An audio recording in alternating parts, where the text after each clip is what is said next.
לצלב. כן. לקחת חימום רציני. כן. טוב, מה שאני אעשה זה ככה, קודם כל אני אסביר קצת על הארגון של אישה לאישה, כי כולכם יודעות שעשיתי שם, ואז אני אתחיל מהחלק שלי. החלק באמת של הרקע הוא באמת יחסית ממש מצומצם, לא מצאתי לנכון להוסיף יותר מדי, מה שחשוב זה באמת הפרקטיקום עצמו. אז אני יכולה לספר לכם שאישה לאישה זה ארגון שהוקם ב-1983, ולמעשה הייתה פעילות של נשים פמיניסטיות בחיפה בשנות ה-70, וזה איזשהו מיסוד של הפעילות הזאת, והוא הארגון הפמיניסטי הוותיק ביותר בישראל. אז גם באמת יש לו איזשהו חרמוניטין בתור ארגון 83, לפני 32 שנה. לפני השדולה? לפני השדולה, כנראה? כן, לפני מה? 83. שדולת הנשים.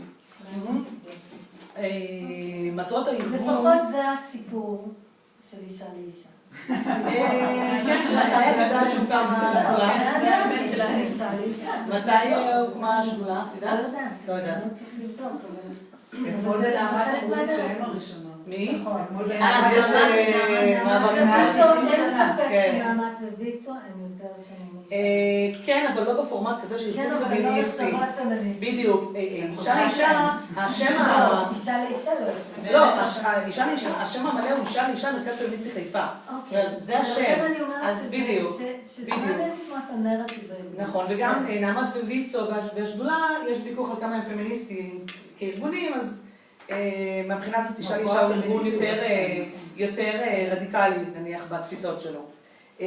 מטרות הארגון זה לקיים הבנה ושותפות בין אנשים בישראל ללא הבדל דת, לאום, עדה, מעמד ונטייה מינית.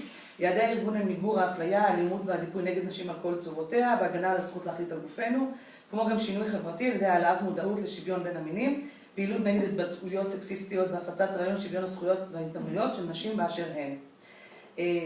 מבנה הארגון, זה ממש מתחבר לנושא. זאת אומרת, ההגדרה של בן רוקס, דרך אגב, אם אתם זוכרות לשיעור השני, כן. מה זה פמיניזם, מי היא פמיניסטית, זה מאוד מעניין. כן, אלא הכותרת.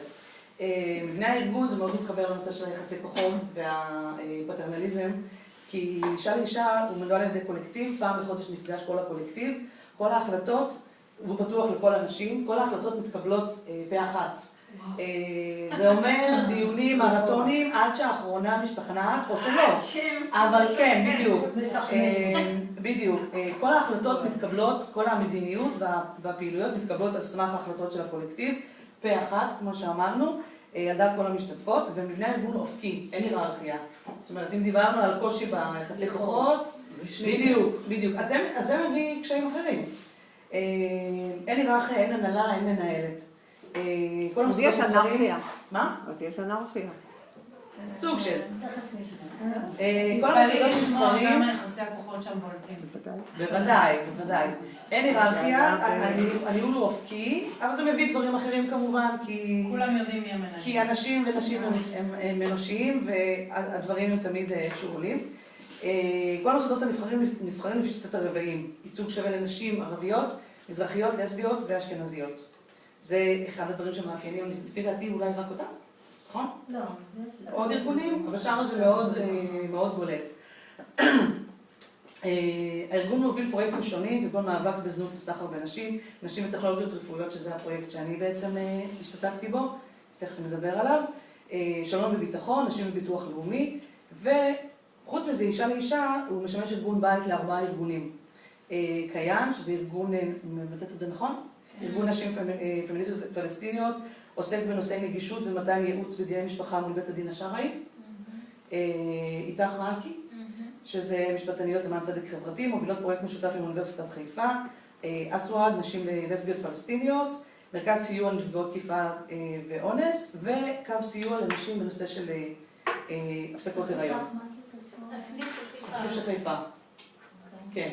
כן, פרויקט משותף באוניברסיטה. שהוא באותו בית, אבל זה לא שאתה ארגון... הוא ארגון הגג, זה מה שנקרא קואליציית נשים, קואליציית נשים, היא ארגון גג, שנותנת בית פיזית לכל הארגונים האלה. הקואליציה היא לא אישה לאישה היא חלק מהקואליציה. נכון, אבל זה נותן בית לכל המקומות, לכל הדברים האלה באופן פיזי. ב-13-25? הם אלה שהרגו אותו.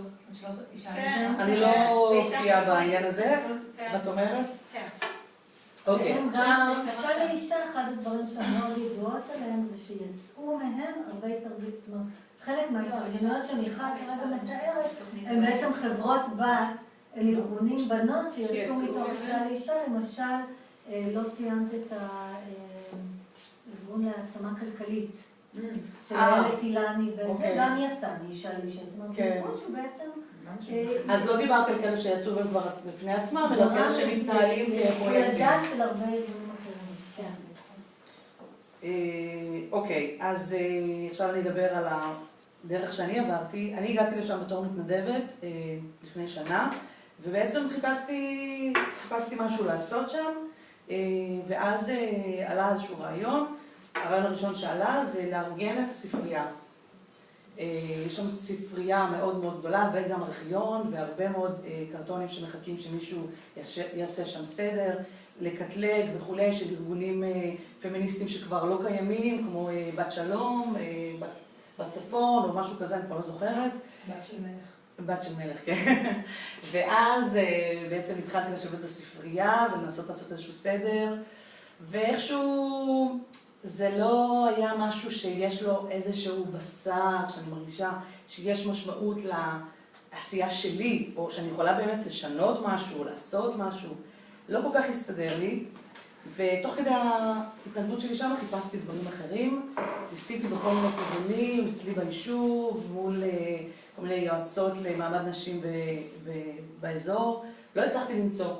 ואז ככה במחשבה של הרגע האחרון, הרכזת השוטף של הארגון, פניתי אליה ואמרה, היום יש לנו מפגש של כל הרכזות, בואי תשמעי מה עושים ותחליטי.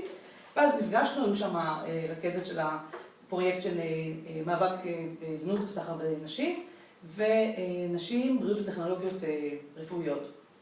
כל אחת סיפרה מה היא עושה, מה הפרויקט שלה עוסק, ושמחפשות מתנדבות שבואו ויעשו עם קו טלפון, סיוע, נשים בזנות, נשים שרוצות לעשות הפלות וכו'. עכשיו בגדול נשים, זנות וסחר בנשים זה ברור, נושא של טכנולוגיות רפואיות זה בעיקר מתעסק עם הנושא של הפלות, פונדקאות, ובעיקר בעניין החקיקתי. זאת הרבה מאוד פעילות מול ועדות הכנסת, מתן ייעוץ לנשים, זה בגדול פרויקט עושה.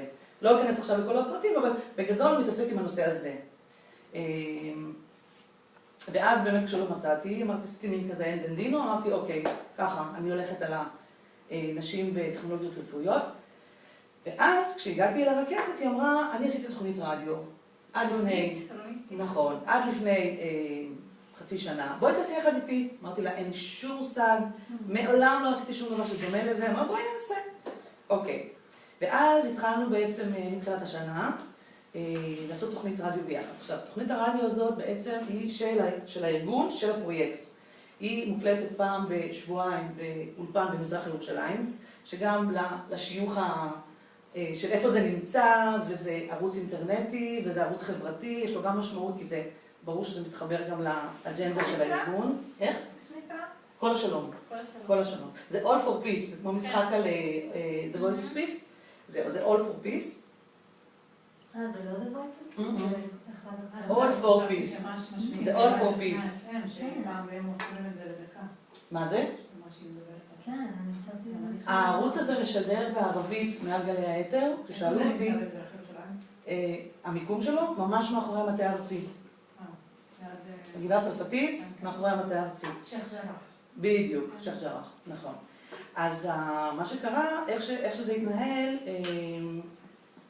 המהלך עצמו, אני אתאר את המהלך עצמו, זה בעצם מתחילות להתארגן לקראת תוכנית חדשה, מוצאות בעיתונות, ברדיו, באינטרנט, כל מיני נושאים, מנסות להגיע בעיקר נשים מרואיינות, לתאם איתן, שעקרונית זה בסדר, לעשות איתן איזושהי שיחה מקדימה, פחות או יותר לשאול מה אנחנו מתעניינות, כי גם הצד השני שמתראיין לא ממש יודע מה בדיוק רוצים, אז עושים איזושהי תיאור. וכאן רוצות לדעת.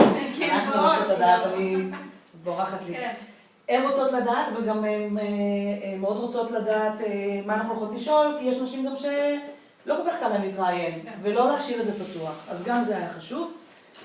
מבחינתנו עשינו את זה מאוד, זאת אומרת, קבענו את השעות, מה הולכים לשאול ואת מי. התפקיד שלי היה גם לתאם, גם לארגן את זה בלוז מסודר, גם לשבץ את המוזיקה שבאה בין לבין, לשלוח את זה לטכנאי, ולהגיע פיזית לרדיו, ופה ושם גם קצת ראיינתי. וחוץ מזה, תוכנית הייתה בנויה, היו 2 תוכניות שמוקלטות ברצף. רעיון היה